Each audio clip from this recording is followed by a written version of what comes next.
കാർഷിക വാർത്തകൾ.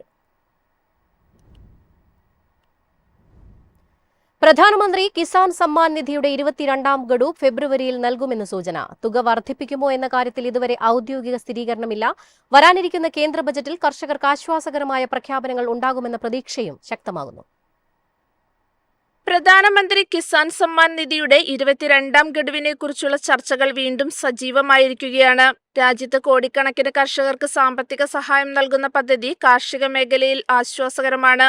ലഭ്യമായ വിവരങ്ങൾ പ്രകാരം കിസാൻ സമ്മാൻ നിധിയുടെ 22ാം ഗഡു ഫെബ്രുവരിയിൽ വിതരണം ചെയ്യാനാണ് സാധ്യത.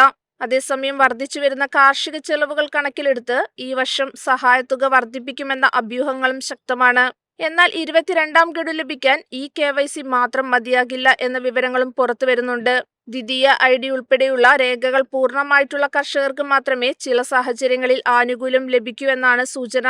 2026 ഫെബ്രുവരി 1 നടക്കുന്ന കേന്ദ്ര ബജറ്റ് പ്രഖ്യാപനത്തിന് മുൻപ് തന്നെ 22ാം ഗഡു കർഷകരുടെ അക്കൗണ്ടിലെത്തുമോ എന്നതും കാത്തിരിക്കേണ്ട കാര്യമാണ്. കേന്ദ്ര സർക്കാരിന്റെ വരാനിരിക്കുന്ന ബജറ്റിൽ അനുകൂലമായ തീരുമാനങ്ങൾ ഉണ്ടാകുമെന്ന പ്രതീക്ഷയിലാണ് കർഷകർ. എന്നാൽ ഇതുമായി ബന്ധപ്പെട്ട് സർക്കാർ തലത്തിൽ നിന്ന് ഇതുവരെ വ്യക്തമായ പ്രഖ്യാപനങ്ങളും വന്നിട്ടില്ല. News desk MyFin TV. വേനൽ കടുക്കുന്നതിനൊപ്പം തീറ്റപ്പുല്ലിന്റെയും പച്ചപ്പുല്ലിന്റെയും ക്ഷാമം രൂക്ഷമാകുന്നു. വൈക്കോലിനും കാലിത്തീറ്റയ്ക്കും വില കുത്തനെ ഉയർന്നതോടെ ക്ഷീരകർഷകർ കടുത്ത പ്രതിസന്ധിയിൽ. പാലുൽപാദനം പോലും നഷ്ടക്കച്ചവടമായി മാറുന്ന സാഹചര്യമാണ് നിലവിലുള്ളത്. വേനൽക്കാലം ശക്തമായതോടെ തീറ്റപ്പുല്ലിന്റെയും പച്ചപ്പുല്ലിന്റെയും ലഭ്യത കുറഞ്ഞതാണ് ക്ഷീരകർഷകരെ പ്രതിസന്ധിയിലാക്കുന്നത്. പച്ചപ്പുല്ല് കിട്ടാത്തതിനാൽ കന്നുകാലികൾക്ക് നൽകുന്നത് വൈക്കോലാണ്. കഴിഞ്ഞ വർഷം 250 രൂപയുണ്ടായിരുന്ന 25-30 കിലോ വൈക്കോൽ കെട്ടിനിപ്പോൾ 300 മുതൽ 320 രൂപ വരെ നൽകണം. ചെറിയ കെട്ടായ പിടിക്കച്ചിയുടെ വില 28 നിന്നും 32 രൂപയായി ഉയർന്നു. നാടൻ വൈക്കോൽ ലഭ്യത കുറഞ്ഞതിനാൽ തമിഴ്നാട്ടിൽ നിന്നാണ് കൂടുതലും എത്തിക്കുന്നത്.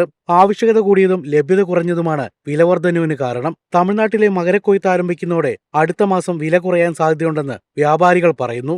എന്നാൽ മഴ പെയ്താൽ സ്ഥിതി വീണ്ടും രൂക്ഷമാകുമെന്ന ആശങ്കയിൽ നിലനിൽക്കുന്നു. സ്ഥല സൗകര്യമുള്ള കർഷകർ പച്ചപ്പുല്ല് കൃഷിയിലൂടെ പ്രതിസന്ധി നേരിടാൻ ശ്രമിക്കുമ്പോൾ ഭൂമിയില്ലാത്തവർ പുറത്തുനിന്നുള്ള വൈക്കോലിനെയാണ് പൂർണ്ണമായും ആശ്രയിക്കുന്നത്.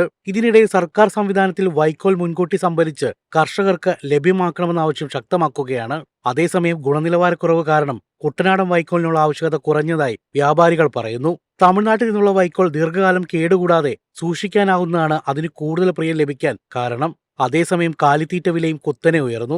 50 കിലോ പെല്ലറ്റ് തീറ്റയ്ക്ക് 1300 രൂപയും പരുത്തിക്ക് 2200 രൂപയുമാണ് വില. 1 ലിറ്റർ പാലിന് ശരാശരി 40 രൂപ ലഭിക്കുമ്പോൾ 1 ലിറ്റർ പാൽ ഉൽപ്പാദിപ്പിക്കാൻ 60 രൂപയോളം ചെലവാകുന്നുവെന്നാണ് കർഷകരുടെ പരാതി. News desk MyFin TV. ദക്ഷിണ അമേരിക്കൻ രാജ്യങ്ങളിൽ നിന്ന് ഇറക്കുമതി ചെയ്യാനിരുന്ന സോയാബീൻ എണ്ണ ഇടപാടുകൾ ഇന്ത്യ റദ്ദാക്കി. രൂപയുടെ മൂല്യത്തകർച്ചയും ആഭ്യന്തര ഇറക്കുമതി വില വ്യത്യാസവുമാണ് പ്രധാന കാരണം.